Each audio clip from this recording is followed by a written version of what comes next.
You're listening to the Uncensored Truth podcast with your brother, Old God is SamAnt. We're going all the way in today. Whatever platform you're listening on, especially YouTube, go ahead and hit the like button and make sure that you share the content. We do appreciate, all the people coming over from whatever channel. But yeah, man, we're going to jump, into our first story, of the day. And Dame Dash comes back up, and we know about Lyor. I'll say it right, Lyor, because people was getting me in the comments saying lawyer. Whatever. I heard some people say lawyer, whatever. We know his name, Lyor. Lyor Cohen, went on the Breakfast Club and pretty much showed a side, pretty much showed himself, who he really was, according to Dame Dash and people like us.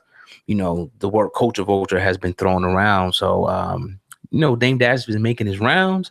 He ends up on Joe Budden's podcast. Shout out to Joe Budden, in his podcast. And he continues to go in on Lyor Cohen. SamAnt, first of all, what do you think about, the situation with Lyor Cohen and Dame Dash before we play this audio? I think it's pretty cut and dry at this point. Lyor Cohen, someone that not usually is in the public eye to do interviews and things like that. I think he showed his card pretty clearly on a Breakfast Club interview. A lot of people say that the Breakfast Club staff, the Breakfast Club team kind of tiptoed around him, where they were kind of grilling Dame Dash and going at a lot of the other CEOs, black CEOs that have a lot of criticism or may have some controversy surrounding them. And they tiptoed around Lyor. And a lot of people were saying that.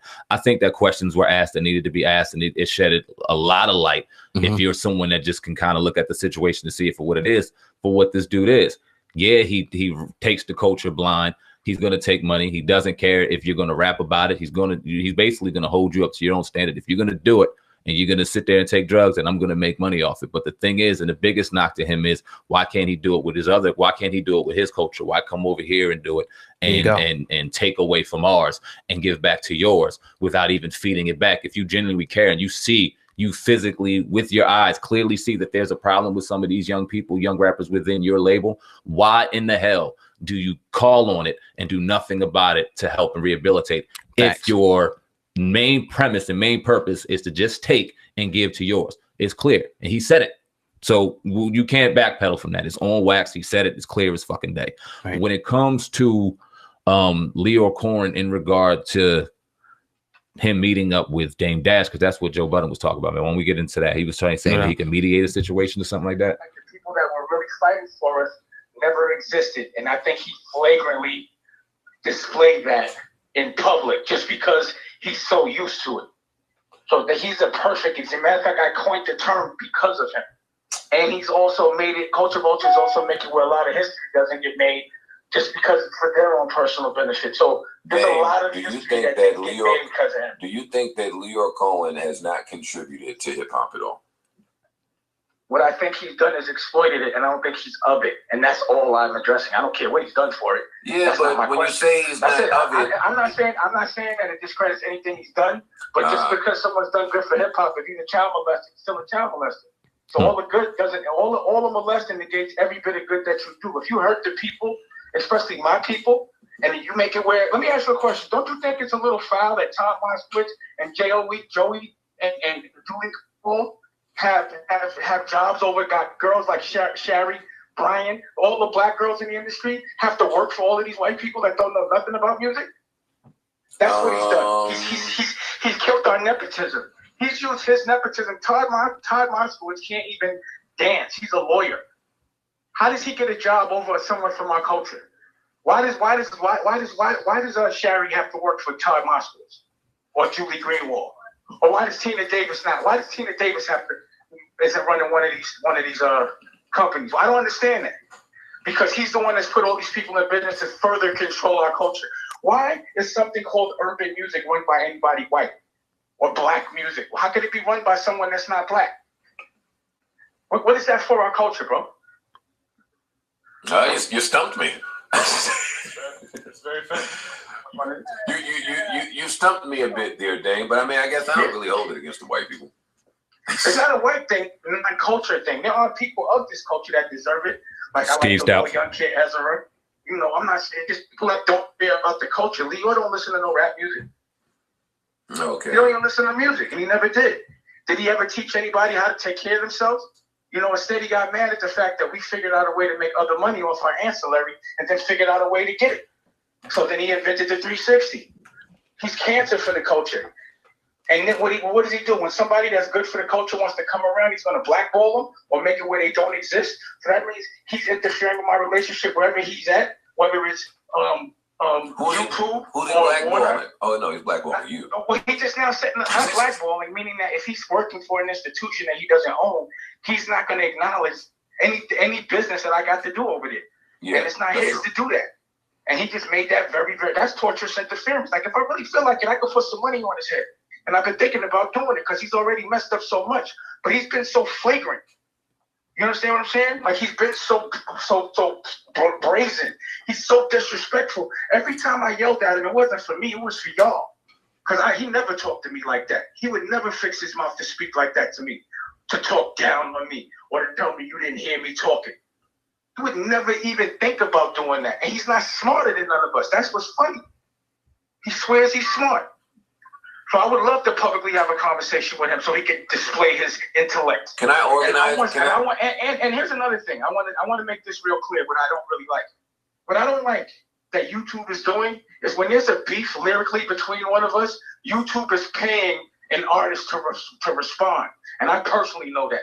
And now that I know who's behind it, it makes sense. So now YouTube is cashing in on rap beef and they're paying people to respond? What type of shit is that?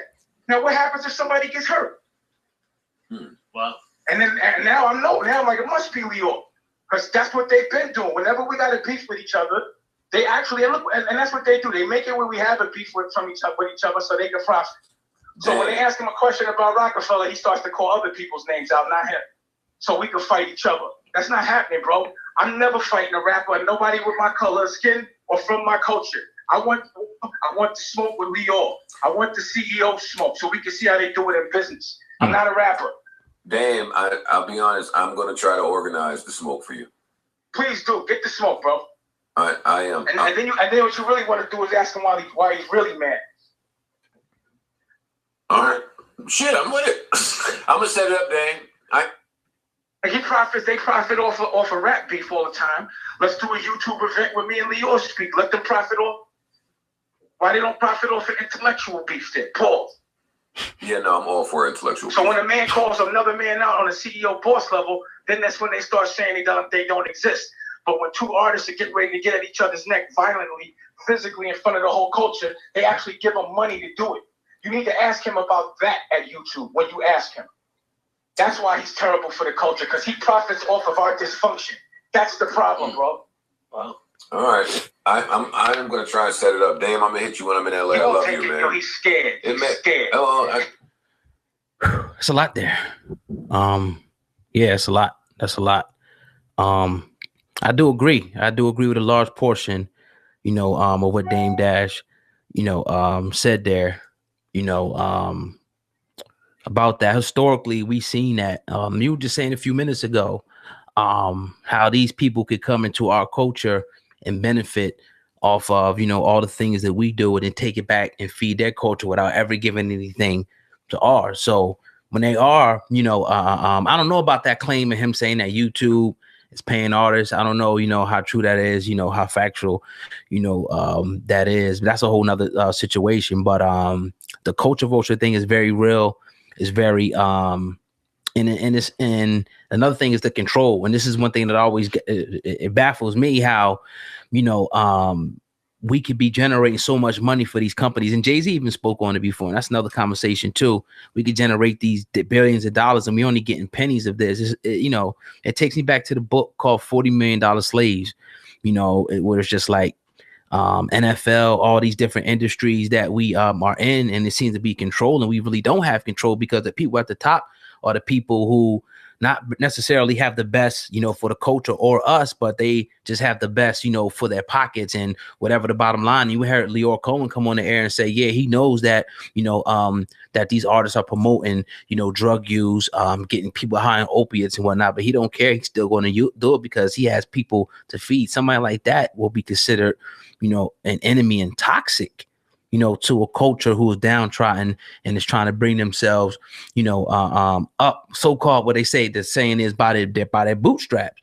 You know, so if you're trying to bring yourself up and you got people constantly, doing things to pull you down, you got to call that out. We cannot sit back here and demonize Damon Dash for calling out what's real. This is real, and it's something that's been going on for a lot of times, and it goes on in damn near all the industries, that I ran. So I can't really argue against what he said. It's a wake up call. Lyor Cohen, right? He's the scapegoat. Let's say the scapegoat for a lot of shit. And I don't mean that in a bad way, because he deserves everything that's coming to him. 360 deal is the easiest way to put an artist behind bars and shackle him for life. That's nothing but a death sentence when it comes to an artist and their dreams. We shouldn't be surprised that he's doing exactly what he's doing, which is taking from a culture and giving to his own. It's happening everywhere around us. It's been happening since the beginning of time. We shouldn't be surprised by that. Shouldn't be surprised that he's doing exactly what he's doing. What we should do is put money and plant seeds into our own, build them up so that we have something to go on. That's what Dame Dash been preaching. Another day, another time. We'll get on that when we have to. I'm glad that he alluded to that it doesn't have a color, because I want to talk about the 360 deal in particular for 1 second, because there's a lot of labels below your main labels, right, that have this little bit of quote unquote independent money, or may have had fame in back in the day, may have had a little something. So they have a little bit of a foundation to stand on. And they throwing out 360 deals to these hungry artists below the main artist every fucking day. Yeah. All day long. Selling them a dream, selling them name, selling them perception, selling them clout, selling them all the bullshit, because a lot of these artists don't properly have their paperwork, can't afford lawyers, can't afford proper publicists, can't afford people, the right people in their ear to let them know, nah, this is nonsense, nah, this is this, nah, this is that. So they sell them on perception, they sell them on a dream, give them this contract that's essentially is nothing more than a 360 deal to hold them forever. Meanwhile, not realizing that the business that they just got into allows them to have tax breaks, allows them to gain money financially when it comes to the government, the business. So essentially what these smaller labels are doing to try to cheat and gain kind of financial gain for their other bullshit that they may have going on is they're pimping out their artists with their social security numbers, with the business aspect of it, and the artists have absolutely no idea what's going on under them at all. It's the devil him fucking self. Culture vulture to an absolute T. Taken from your culture for financial gain of your own. Maybe not on the grand level to where you're going to get exposed, but you're doing it every single day to every single artist. I see it all day long. It reeks. Right. It's terrible. And they need to be exposed to, and they will eventually. 6ix9ine. He talked about 6ix9ine early on, and Lyor Cohen threw some shots at 6ix9ine, right? And we all can. He's easily able to throw shots at. He's a clown. You know what I mean? He does his perspective. But one thing that you cannot deny about this young dude right here is that he's getting money, and it's not thanks to the label. And they don't like it. They can't stand it. And when Dame Dash brought up the situation with YouTube, it got my bells ringing. I was like, 6ix9ine has all of his content, Instagram, YouTube, whatever he throws out is monetized. So if he's going to have a beef, he's getting the money. Not you, not them, not anybody else. He is. They don't like that.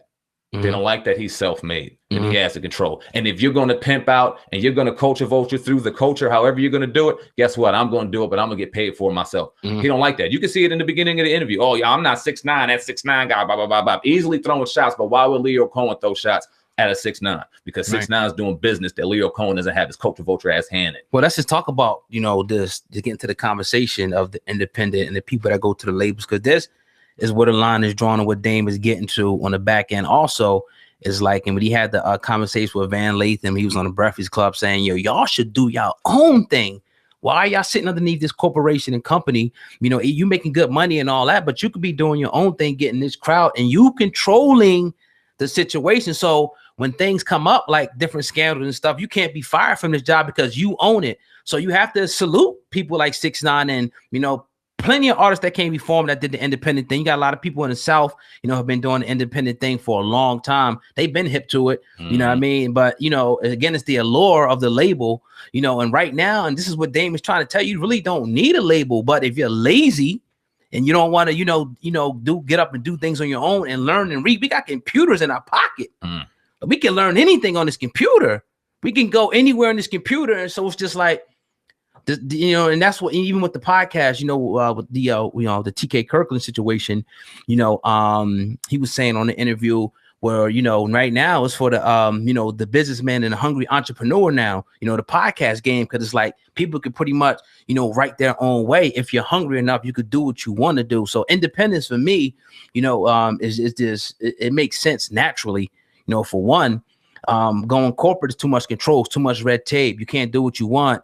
You got to sit around and just be, around people you don't even want to be around. And so now we know that even it's possible that the record labels is even feeding these rappers what to say, you know what I mean? And they lyrics and stuff like that. So just like, or even saying you can't say this if it's positive. So, that's 100% correct, and I think it's the underlying issue, is when you go back and look at the when you talk about the 360 deal, Dame Dash talks about them being getting smarter than the labels and creating merchandise, creating t-shirts, creating things where they can make money outside of the music. They don't like that, like you say, as well, because now they can corner, the market on anything you do. You go tell some t-shirt, oh, we got a percentage of that. You sell this, you do shows, we got a percentage of that. No, you know what I'm saying? Yeah. Then that's why I don't like when, in closing, everybody has to join up with all these different brands, make your own. But I'll close on that. Facts on that, man. I really got much to say on that. I think that we've seen, I have to pull up the article, but in 2017, 2018, the amount of money that the artists made was absolutely just disgusting. They made no money. You're not making money in the labels. You're not making money in any deals. It absolutely makes no sense. When you're honestly, the real kind of wealth you're going to gain from being in the music industry right now as an artist is on tours and your merchandise. That's it. It's the only thing you got control over. So if you're not doing that, you're not making any money, and it's showing in the numbers. But just to talk about real quick on the Uncensored Truth podcast, with your brother, old guy, myself, SamAnt. Y'all see the hats right there, the Viral Hip Hop News hats, officially on the market online on eBay and Amazon. Friday, August 10th. Can't wait for that, man. We'll have links in the description box on all 3 platforms, whatever y'all watching on the Uncensored Truth podcast, man. But let's talk. So you and him walking in the rain, baby. You were holding hands, and I will never be the same. Alana, what's up, girl? Hey, come take this ride with me. Yeah, shut the door, shut the door. What's up, baby? How you been? You still looking good? Holding everything. October 26th, it is going down. Gangsta Conversation, the comedy album from none other than T to the motherfucking K, TK Kirkland, going down. Make sure you pre-order your album right here on iTunes. Link in the description box right now. Gangsta Conversation, T to the motherfucking K. Get yours right now. And make sure you stay tuned for the head single on that album, Walking in the Rain, sponsored by TK Kirkland. Get yours right now. You still looking good? Holding everything in place like you should.